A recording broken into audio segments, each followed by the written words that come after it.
Welcome to DIY with the Scoutten House. I'm your host, Leslie Scoutten, and today I'm going to demonstrate how to make your own growth chart. So let's get started with the items you'll need for this project. I recommend using a 1 inch by 10 inch by 6 foot board, which gives you plenty of space to record your child's milestones. You also need sandpaper, a yardstick, pencil, scissors, your choice of stain color, an old rag, disposable gloves, and something to squeegee with like a firm credit card. The ruler marks and numbers are cut from vinyl, which can be purchased ready to go on my website at thescoutenhouse.com. The board can be purchased from your local home improvement store. Often the edges will be a little rough, so use your sandpaper to lightly sand each end of the board.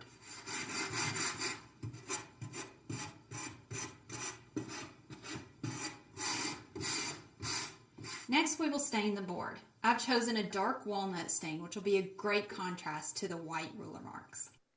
Be sure to wipe down the board, removing any debris from sanding the edges. With my disposable gloves on, I'm using an old rag to dip into the stain and then wipe onto the board. Repeat this until your board is completely stained, including the sides of the board.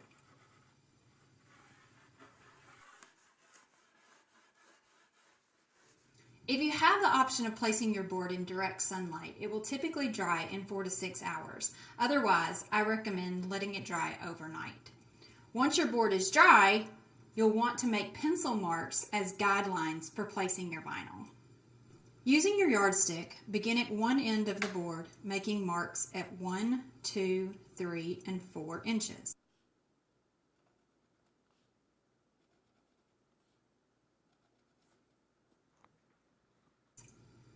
Then make a mark at 16 and 28 inches.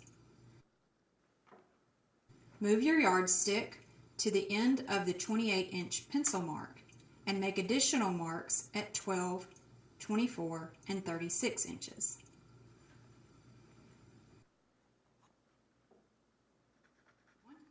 Now we're ready to apply the vinyl.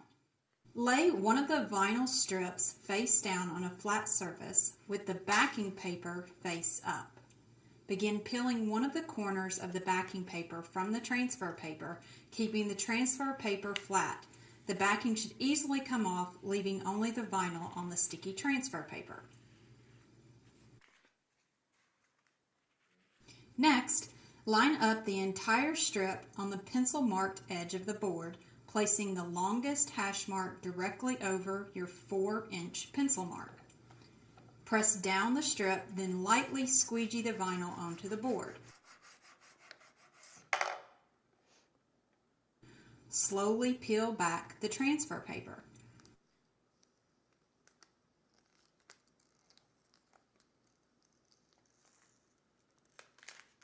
Repeat this step for the next 4 strips, placing the longest hash mark for each strip on your pencil marks.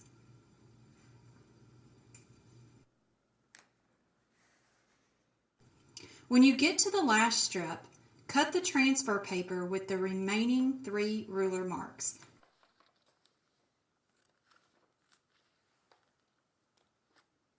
These marks can now be placed at the bottom of the board over the 1, 2, and 3-inch pencil marks.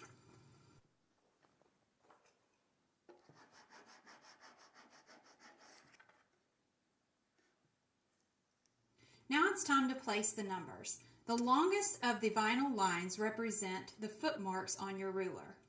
Start with the longest line at the bottom of your board, which is where we're going to place the number 1. The numbers can be applied either horizontally or vertically.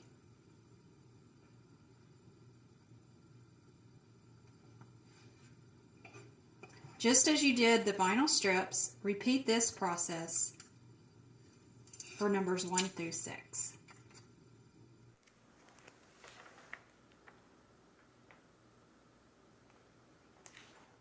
Now, if you'd like to personalize your growth chart like I've done here, vinyl names are available at thescoutenhouse.com. Once you've applied all of your vinyl, I recommend applying a coat of water-based polyurethane. This will help seal and protect the vinyl.